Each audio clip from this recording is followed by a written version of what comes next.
Okay, so today I have a topic that quite interesting, the impactful givings in Buddha view.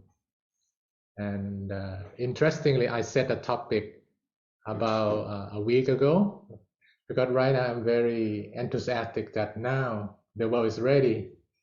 Buddhism can offer not just meditation, we can offer giving, we can offer ethics.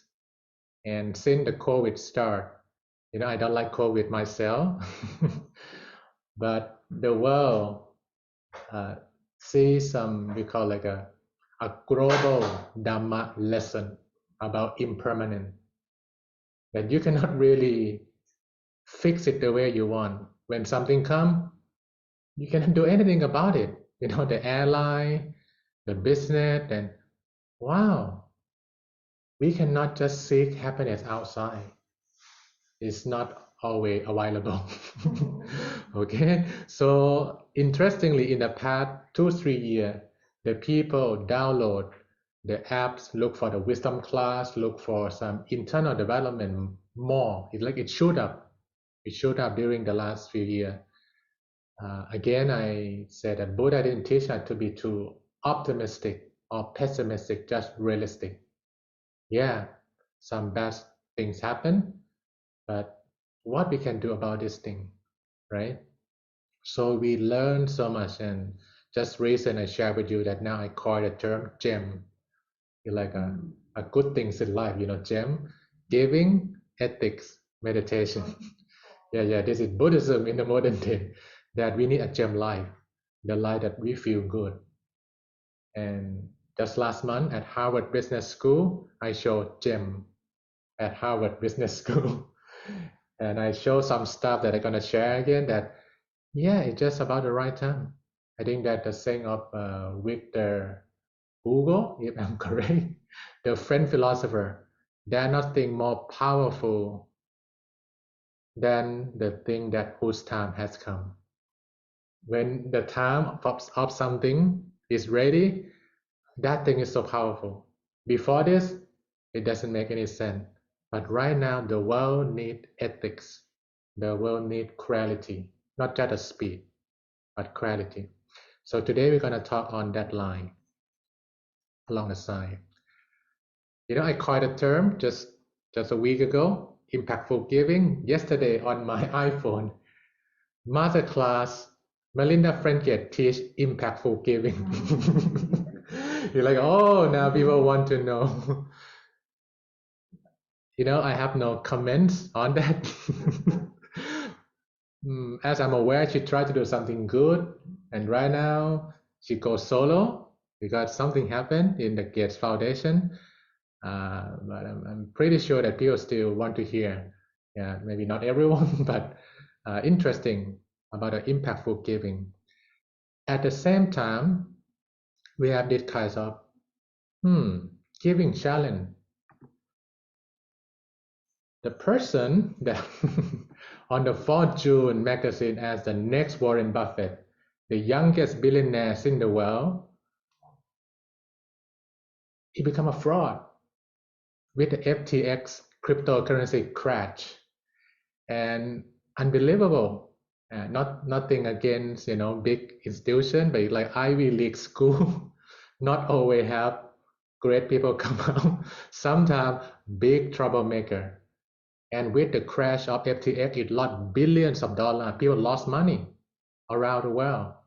The police went to, one island in the Caribbean and tried to catch him. That he not run away. That he need to be responsible. But he has what we call a family connection back to the Ivy League, and he donate to the big party in the country. So now kind of challenging. There's a video, of I saw his video that someone invite him to join the interview. That I want to gain money and I'm gonna donate and help people. That's what he say. That I'm still young. I will don't like a next Warren Buffett. Like he's gonna donate, and one day what is that? And then people start to have big question mark. Hmm, look like good people, but we don't know what happened. behind the scene. And the more I live in New York, I start to see and the best and the worst you can find in this town. I experienced it myself with some taxi driver that, oh, you cannot be innocent here, okay? You need to be watchful what's going on. And there's a book that is available. It's quite interesting. This guy, he used to be a New York Times writer. He wrote a book, Winner Takes All, the elite charade of changing the world. And just read it because there's something on the back cover.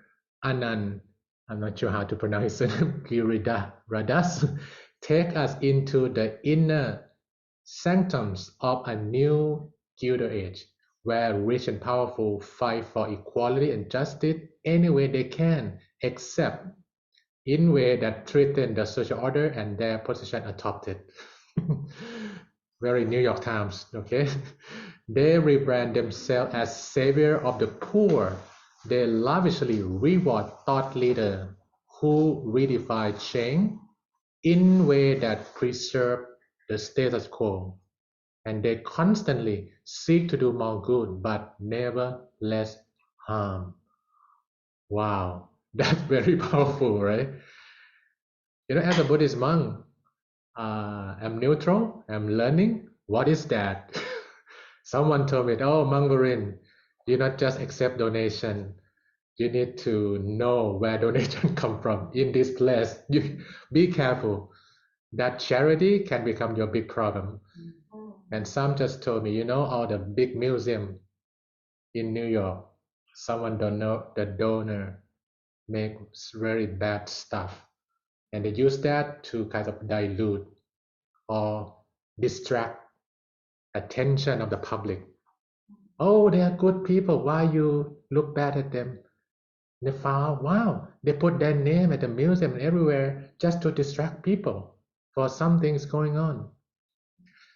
Okay, I don't want to be sound pessimistic, but this is the fact, and I'm learning also that it's not only we have good heart, want to do things in the world, but we need to have wisdom.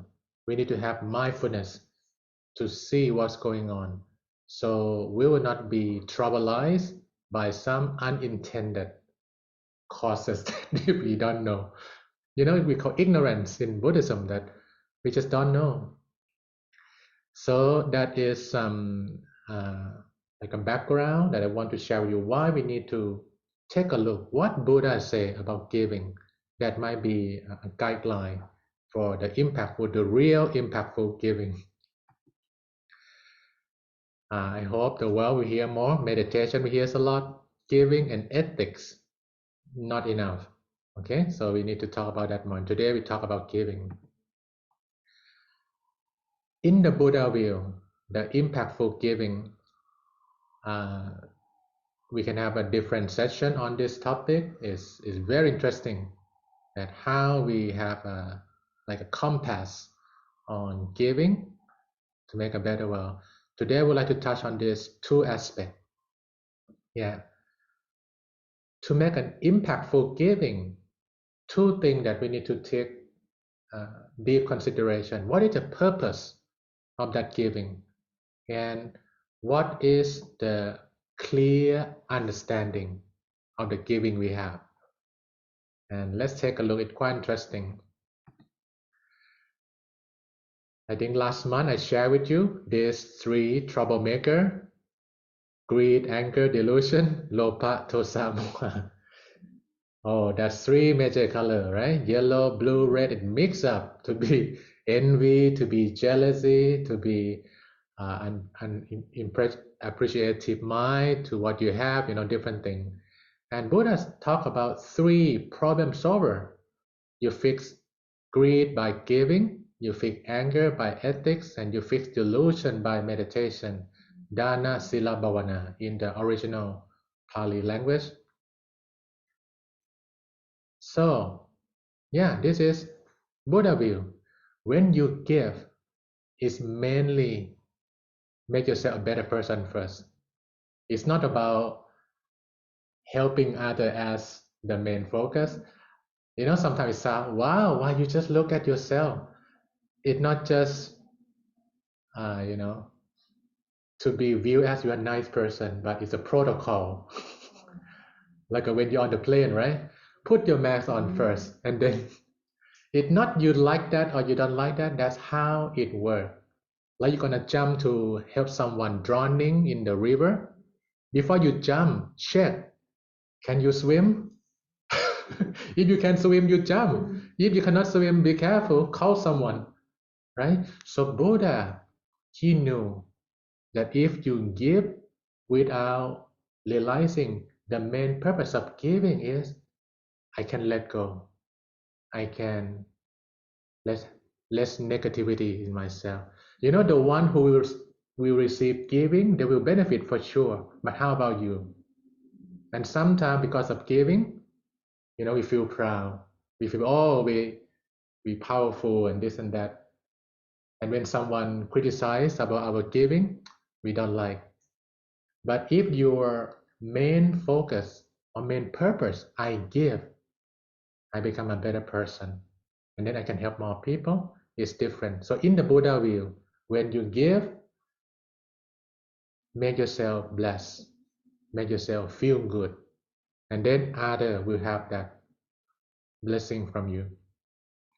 So there are different giving mentioned by the Buddha. Material giving is one. Knowledge giving, like when you share in the school, in the college, you know, anything that help people make their living. And then wisdom giving. I'm giving a wisdom right now. This is, I said, knowledge giving to make a living, wisdom giving to make a life. And that's kind of, we need both, make a living and make a good life. And the last one, we need someone forgiving. Give yourself a second chance. Give someone else a second chance. So these are different kinds of giving we can give. But do not neglect that when you give, it's an energy thing that we create more good energy for ourselves and for other people also. Okay. Yeah, let's take a look. Yeah, this is one set of giving mentioned by the Buddha. I think you're gonna have a clear scanning attitude to check out the giving happening in the world right now. Buddha talked about three purity of the impactful giving. That giving will create a lot of good energy for yourself and for other people when they have these three purity. Number one, the purity of a gift. Number two, we're going to go one by one. The purity of intention, and then the purity of the people. The first one, the purity of a gift. When Buddha take a look, he looked deeper than what the eye can see. He said, if that gift you want to give is not pure, it's like a mafia money, something like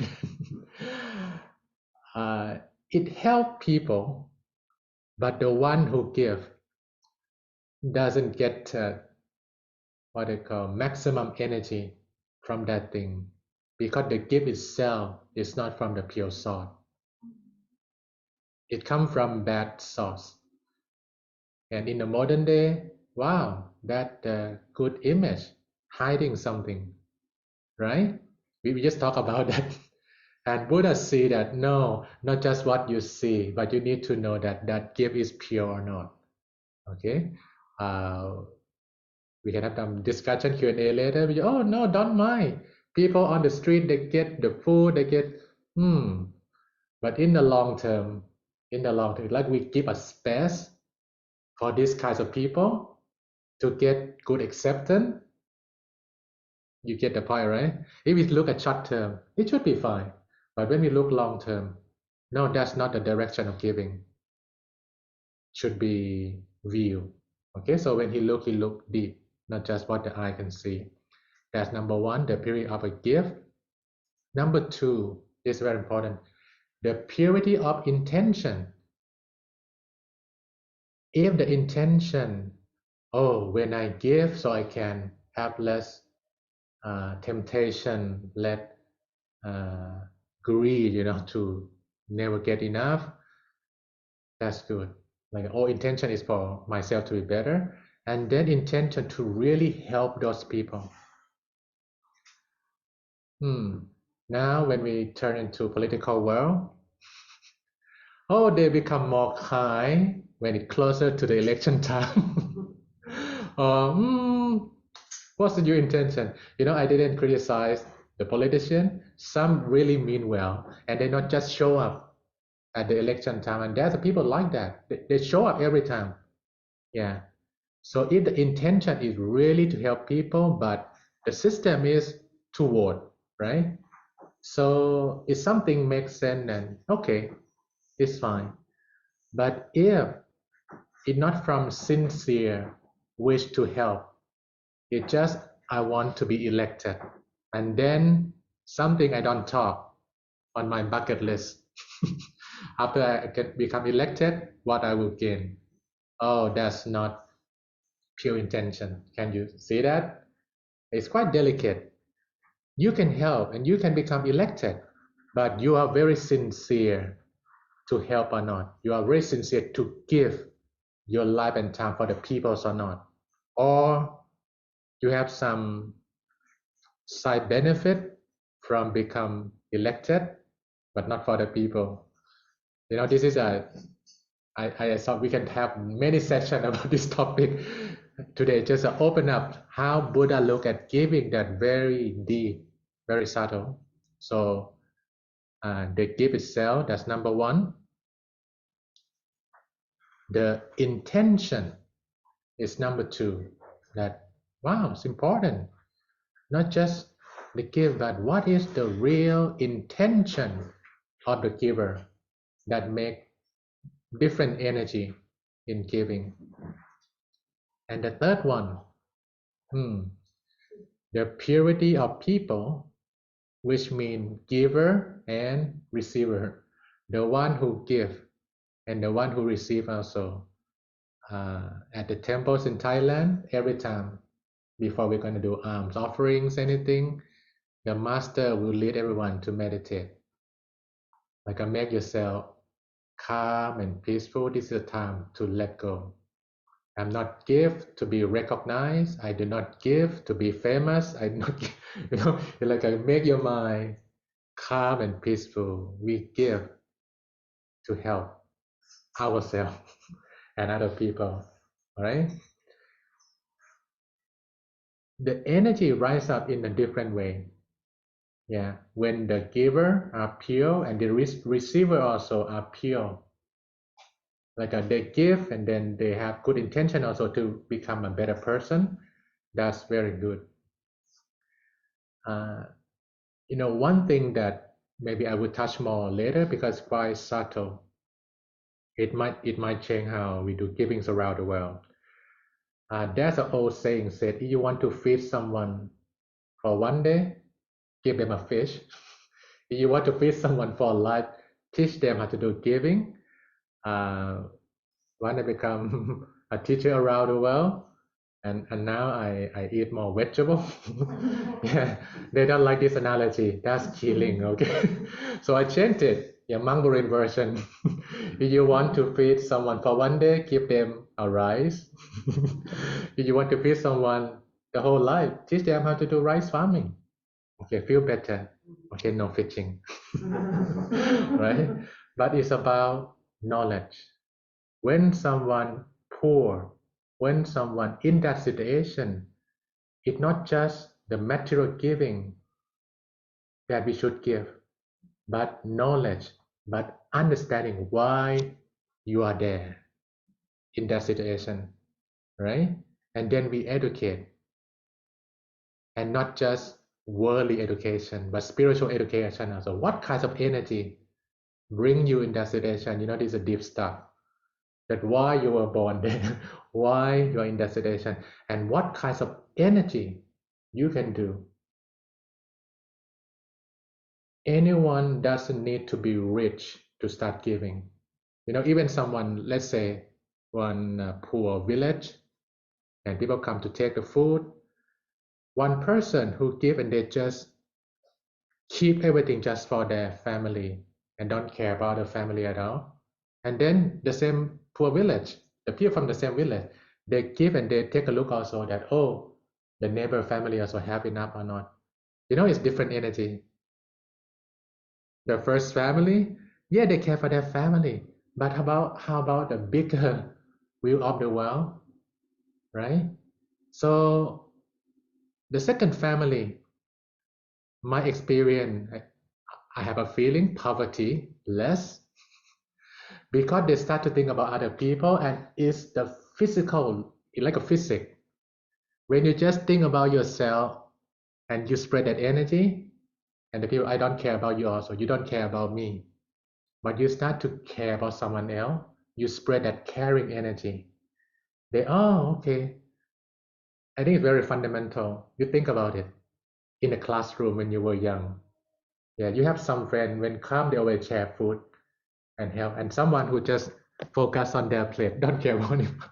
One day, both of them in trouble, don't have food to eat. The gravitation will go towards someone who always help, right? You maybe love what you have enough, but if you have limited resource, maybe the one who used to give to you, you give to that person first, right? It's physics. It's not complicated at all. What kinds of energy you create, those kinds of energy return. It's karma. You throw the ball soft to the wall, it come back soft.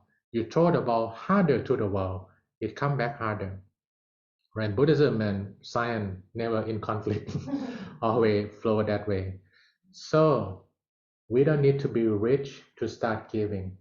Give a smile, give encouragement to each other, even fighting in the same situation. But you can start to have that heart of giving, and you feel good also. Subtle? Yeah. So purpose is number one. Now it's more difficult stuff. True understanding of giving. And when you see some Thai friend or some Buddhist, they donate and then they make a wish. Huh? I just give. And you make a wish for what? You want something come back? And I'm kind of curious why Thai people or sometimes Buddhists, they make a wish. Okay, I share with you. Again, it's not that we like it or we don't like it. It's just the science of giving. Giving is the inner magnet of goodwill. And that's mentioned by the Buddha in some Pali term. I just translate modern language. When you give, you create the good energy for goodwill. And when I say goodwill, I doesn't mean to be rich, but when you need something, it's there, like goodwill. When you need a place to stay, when you need a salary that is good for you, is good for family, it's right there when you need it. That's goodwill. Okay, it's not about rich or not rich, but you giving, you helping, and then you will be helped by your own energy that you create. You see this picture before? It's kind of funny, right? He put a domino on the other side. It's come back, right? It's karma. Oh, go away from me. Boom, it's come back to him. Like you don't like some people and you yell. And, oh, not the same person, but someone similar show up again, because you connect your energy to those people. But if you not attack or not, like a disconnect from those energy, it come less. Even you pulling or you pushing, you connect yourself to those energy, right? And sometimes we think that we try to push it, it will be gone, it come back. Yeah, because we still mentally, you still connect to it. But if you let go, you forgive, and then just focus on what you can do, the energy connected is become less. Okay. So when we talk about giving, it's the law. It's the law. When you give, some good energy will return. You want it, you don't want it. Like you throw some rock into the pond. You say, "Oh, I don't want the ripple." Cannot. You're not God. You're not someone to control. No, no ripple. Cannot. You throw, like when you go to Central Park, yeah, in the reservoir, you throw the stone and then no ripple. God said no, cannot. Or some universe said no. Is the law, right? Yeah, this is some simple writing I try to make we understand. The more you give and support people, the more positive energies of giving will be stored in your mind. It's like a good battery, like a giving energy, giving battery. The more you give, it cannot be seen with this eye. If you meditate deeper, you can feel it. You can see it not from this eye, yeah, from inside. That is advanced Buddhism.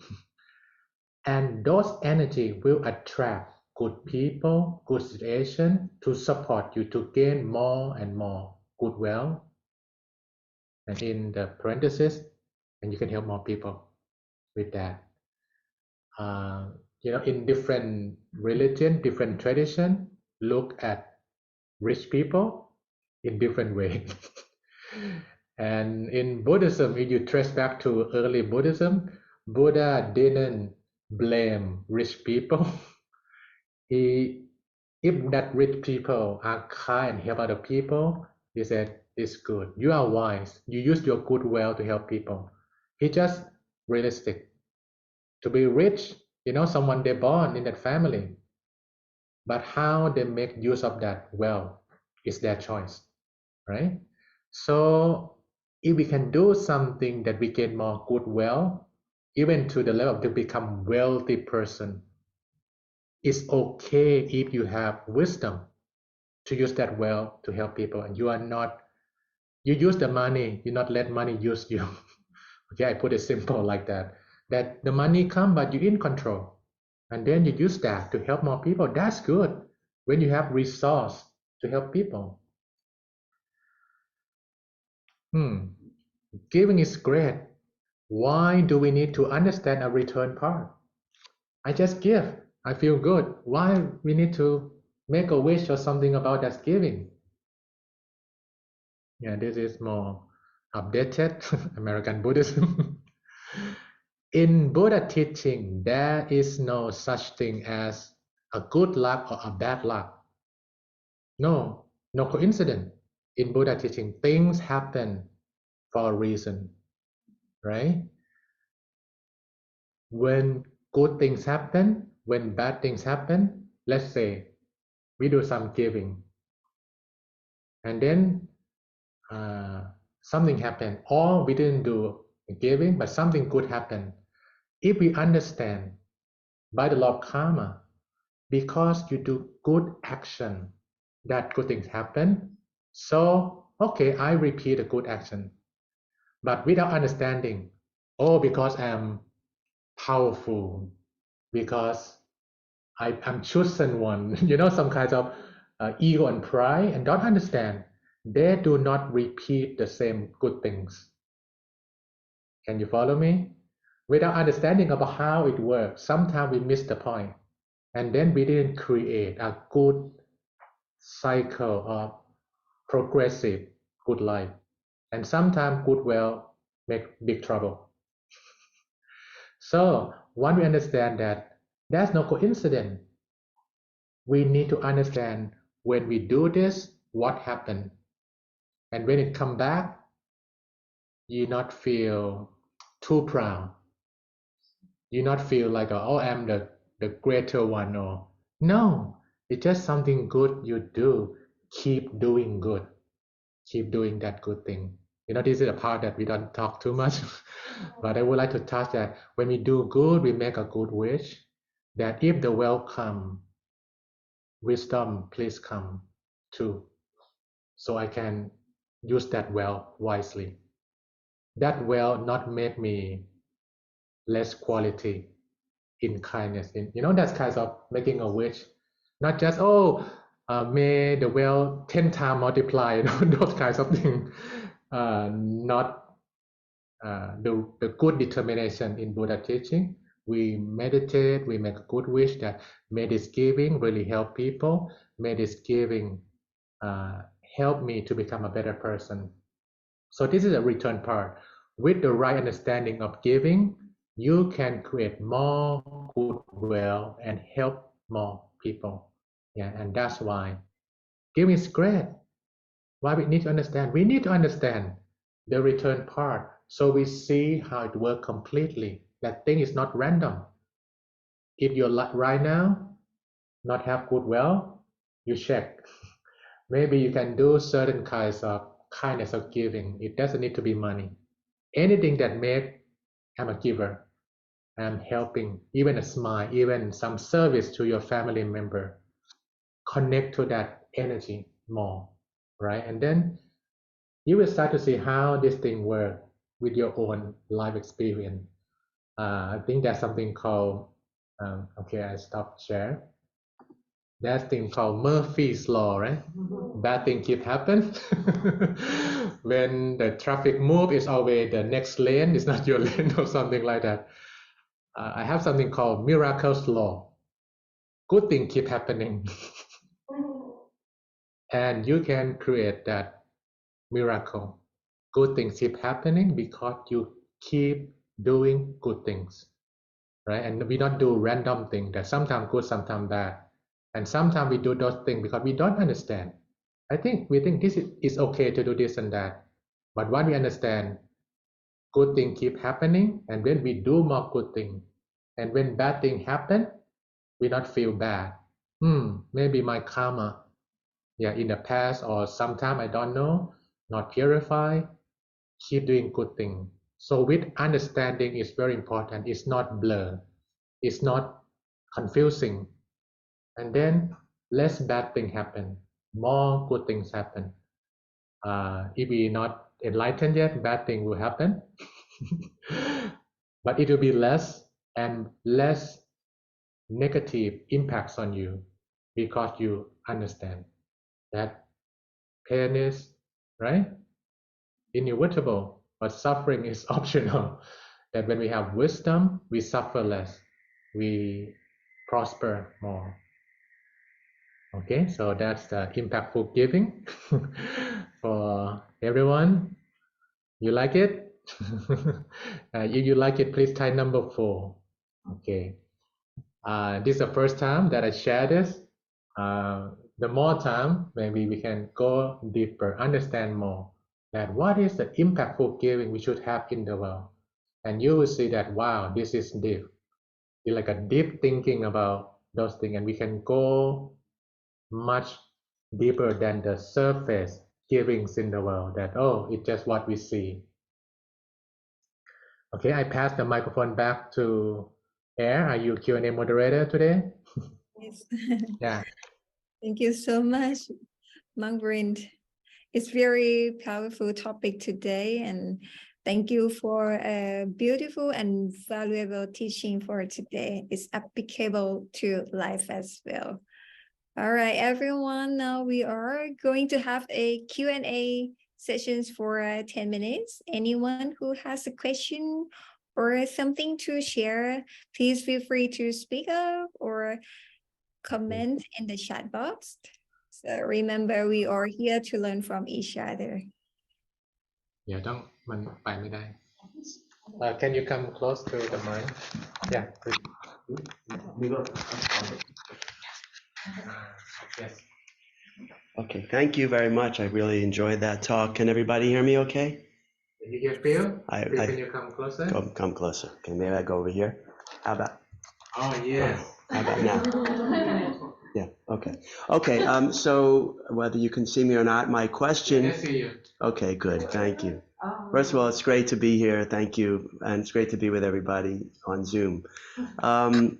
So many people, I think here in this country, or maybe everywhere, but in the West, I find, have a really hard time receiving the gifts. And I wonder what we can do to help on that. It's not common to just, when somebody says, here's something for you, to just say, oh, thank you so much, and leave it at that. It's like, no, no, no, I don't need that. It's okay. We often push it away. And I think that could be harmful in terms of this energy that can be created. I think it's good for both to be able to accept the gift more too. Can you talk about that part of it, the acceptance side? So My question is very similar. Oh. Yeah, can I? You want to add? the same? Yeah, You can come. similar. Yeah. Well, Great so to see you. hi Phil, Sorry, hi you everybody. should make it more vibrant. Yeah. Hi everybody. So this is Trisha. Good morning. So my question is just like Phil's, because so I'm someone who likes to give, but I notice that people don't like accepting. So then I feel weird because I'm like, should I then not give? And then like what I was told here, at least, it's like, don't just go out of your way to make me a cup of coffee. If you're making a cup of coffee for yourself, then you can bring a cup of coffee to me, because then I feel guilty or something that you made something for me. And then I'm like, but why do you feel the guilt? Because I made it because I wanted to. Right. So then they feel like indebted to you. And then they feel weird. And then I'm like, what am I doing wrong? I really actually just wanted to make something and give it to you because I felt like I wanted to do it. Yeah. So like, then I feel like I think that's similar Similar, very to, similar. yeah. Yeah. So then I'm like, okay, then I'm not doing anything because I don't want to offend Mhm. you or Yeah, a person. And then I'm just like, I'm just confused. So Yeah, yeah. thank you. Thank you. Oh, Sadhu. Yeah. Anyone like the question? Can you try number 3? I think that's a very important question. Yeah. One more comment that Barry doesn't know. Yes. Is that people here are so transactional. Yeah. Everything is, I'm giving you this in return for this. Yeah, yeah. I think we need more gem in the world explaining. We in this kind of, exchange. And the other day there's some new people come here, and first time someone just met her, and then gonna meet the monk, and then I want to see the monk too. And when she come, how much I need to pay? How much? She keep asking like I need to pay anything? I say, no, you don't need to pay anything. You can put the money as a donation. But feel kind of in the system that no, what you want from me, what I have from you. That thing, so it's not refined society, very coarse in the way that we need to fix that. We need to fix that. It starts from ourselves. It starts from simple understanding. And today, I would like to give you this understanding about giving also. When we zoom out, giving is a good activities that we can do to each other as a human being, right? If everyone just getting, it's not enough, right? And the billionaire want to have trillion, the trillion want to, never enough, right? And then the world is too small now, explore another planet. And never, greed never stop. There's something in the Pali Canon that someone already ruled the whole world and they want to rule the heaven.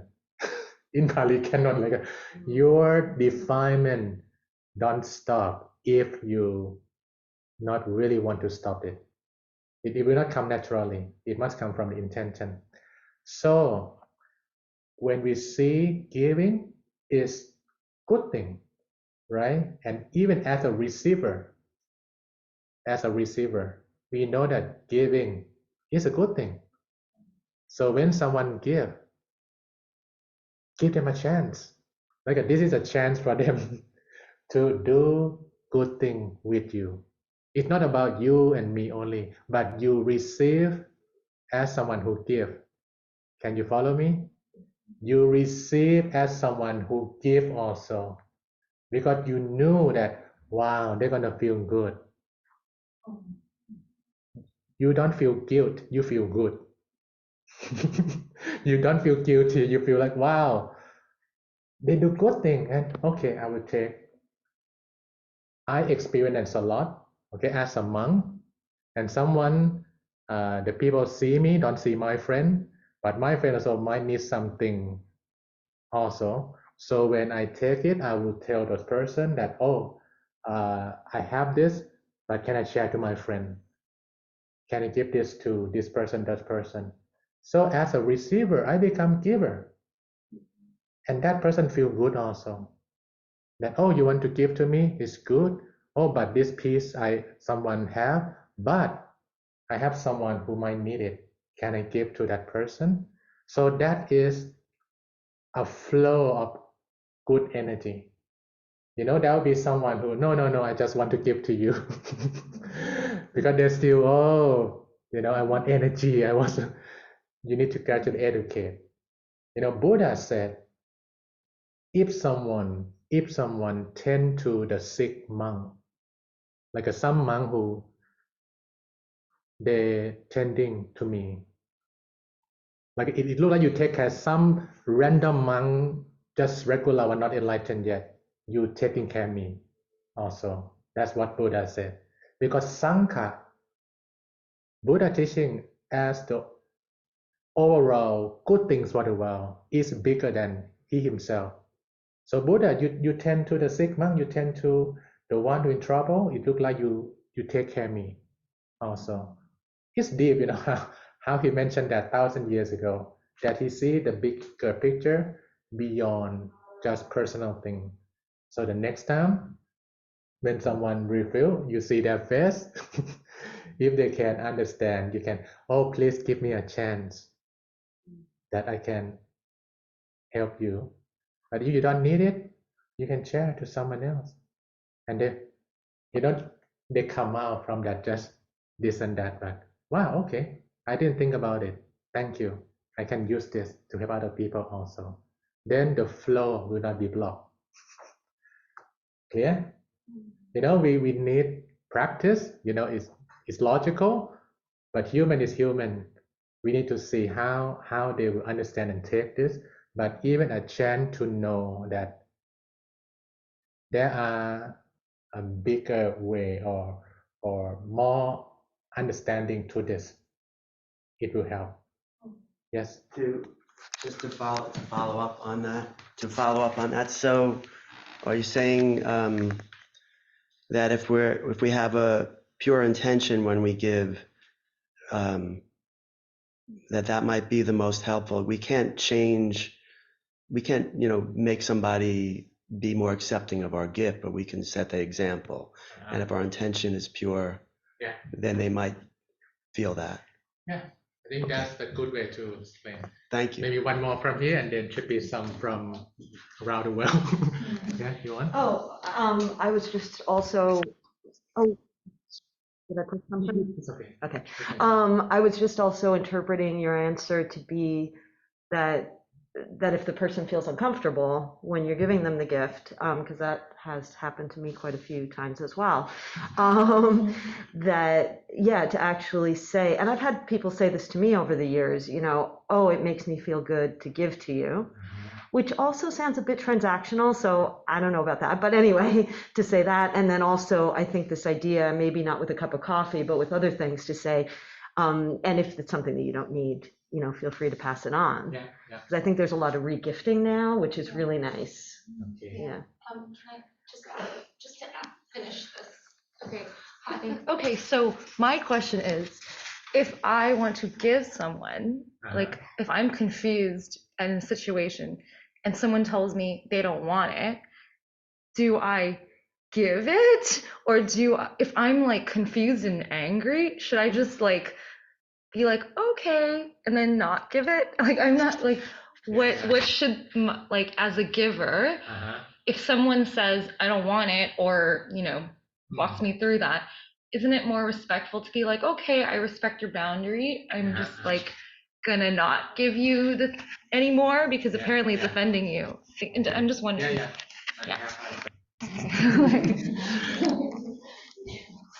I think you hear this many times, but it always works. The master nun, the master of my master, she's a nun. She said, you deal with people, you need loving kindness and equanimity. And always, in the Brahma Vihara, it's like on the opposite side, but it need to work together. Loving kindness and equanimity. So when you want to do good with someone, you have loving kindness for them, right? If they're ready, and you check the energy, like when someone, and then you reach out the hand, come this way, I have something good for you. If they come your way, you can continue. But if they resist, even they pull you to the negative side, you need to release the hand. And you practice another Dharma, which is equanimity. You're not a loser. You just practice neutrality because they are not ready. And the more you're gonna do, you're gonna create more negative energy for them and for you. Let go. It's not kind of give up, but be wise. It's not the right time, something like that. And then you can get back to that loving kindness when they are ready, when you are ready. Then, it go back to the energy thing. What kinds of feeling, what kinds of energy is creating at that moment? If it's positive one, you continue. If it's kinds of downward spiral, let go. It's not the right time. Clear? Okay, I think we can talk more in the group, but let's pass it to in the digital room. That anyone, you can raise your hand or you can chat anything. Yeah, you can help me. Yeah, so they can, I think we are very active here, but we want to hear from you also. Yeah. Thank you so much, Mangberin. Okay, anyone who have any questions, please feel free to speak up. And we have our friend sharing the thought from Alice, USA. She said, agree, acceptance with grace is a skill of interaction 3. And from Dr. Pranyovi, she said, as long as you give from your heart sincerely and genuinely, it doesn't matter. Okay. Okay, we have one question from Joel. Let me read. He asked to follow up on your opening. What happens when a person donates money that came from bad actions, especially if the gift will help many people who really need help? Should a monk accept the gift? What happens when the value of the gift outweighs the source of the gift? And what if that gift is given with pure intention, or if the gift is given with the intention of building merit for the giver and giver's family? Please, Mangberin, answer the question. Wow, that's Buddhism have one thing that I think is quite cool. Buddha said, my teaching is akaliko, it means timeless. Timeless means you look at my teaching and you look at the world, like how this thing will be applicable. So now the world has a law, or has a law, has a legal thing. This can be viewed as a money laundering process in some way. You get the point, right? If some mafia, I give to the monk, and no. So it's not just the and then we need to see the bigger view also, that how this thing gonna work, that this kinds of Dharma understanding will make sense to the world. So to respond to Joel, I think it's not only that thing, but how the society, when we talk about the money laundering thing, it means the rule of the society to make the society peaceful, right?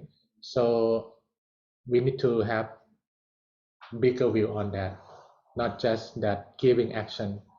And if you're gonna ask me if I happen to be the monk, and then the mafia people will bring the money, if it's me, I will not take it. I will not take it. And I will ask some other donor who are not mafia to help those people instead, because in the long term, it's not good. It's like we in the process of like hiding those things with something look like good. Like what, it's quite complicated. But in my personal view, I will not take it. But sometimes, many times, The monk don't know. They don't tell, anyone to offer, and let's see, someone put it in. This money come from pure salt or not pure salt? The monk not in the position to ask that, and many times monks in trouble because we don't know. We don't. But if we know, I don't know about other monk, but me, I will not take the money from mafia. Yeah, I will look for some other source that will help people and not make trouble that will follow. Okay. Thank you, Joel, for that very important question. Yeah, we look for some other donation that not scary. Okay. Kind of, kind of. If we know, but many times the monk don't know. The monk don't know. Sorry. Thank you so much. Okay. Okay, We have thank you. some more, or if not, we're gonna take a break a little bit and we meditate. Any more question? Oh, some hand. Yeah. Namo Buddhaya Bhanteji. This is Vinaya. Sorry, I couldn't Oh, come in person Vinaya. today. Yeah, Vinaya in Manhattan. Okay. Yeah. Thank you so much, Bhanteji, for the very beautiful discourse this morning, and very important. My one question from my side, and Bhanteji, something related to the previous question that Phil and the other lady asked. Something we also discussed when my friend visited here from San Francisco. She was also in a similar situation that she gives something to her brother, and the brother gets super annoyed. So I think the part that you mentioned about the giver readiness, I think that really meant a lot of sense, and that also requires a lot of wisdom. So thank you so much, Bhanteji, for that question and answer. My question to you, Bhanteji, was in your discourse, you mentioned about you brought an analogy of science with the Dhamma and the law of karma, right? That action and reaction. So in the physical world, action and reaction, when we see it right instantaneously, right? We throw, and you gave the example of throwing the stone and seeing the ripples. Because the law of karma, because it originates, the intention originates in the mind. And Buddha also says that the result could happen, instantaneously or sometime or even beyond this lifetime, right? So, it becomes a little difficult to comprehend that. Maybe it's very profound.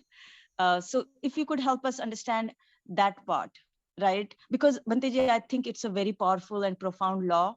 If all of us could understand that if we do think bad or our intention is bad and it's going to come bad things to us, none of us would like to do, at least we'll practice not to bring the bad intent in our hearts and mind.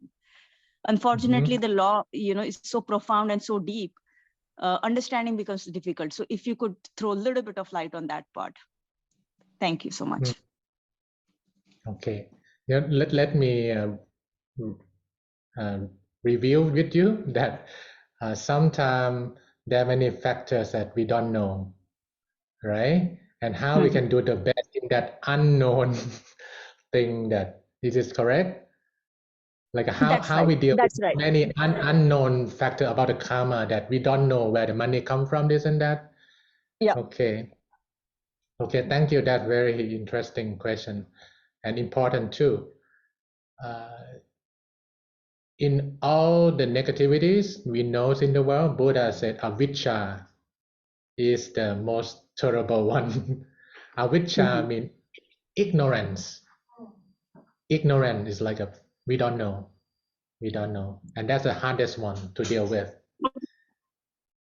And the Buddha said what we can do the best is we do more kusala, wholesome energy. And then avoid akusala, means unwholesome energy. We cannot control others. We can only control ourselves. So in this known world of ourselves and then unknown world, other factors, do your best, okay, in a wholesome way, in any circle of influence you can do. But if you have more knowledge, I know where this money come from, I know, that's good. You can do more. but you cannot do more than what you know. But if what you don't know, you don't know, except you enlighten, okay? And now you can check everything from deep meditation. That's another thing. So just go back to the salt and water thing that Buddha mentioned, that try to do as good thing, more water. And some of the salt comes in many ways. You just do more good and dilute it. Yeah, with what you know. What you don't know, that's the fact. That's the truth. We cannot hit the wall. It just get hurt in that way. We just do more good and then become more wise as we can by information, by learning, and then unknown become known to you. And then you can do better each time you're gonna do the karma. You know, this is lifelong and many lifelong process. So accept and be kind to ourselves. And do what you can do, and then leave the unknown, something to explore more. Yeah. Does it help? Thank you so Did much, I- Bhanteji. That was explained so wisely. Thank you so much. I understood. Sadhu. Sadhu, Okay, I sadhu, think sadhu. Bye, Dhamma. We have 5-minute break.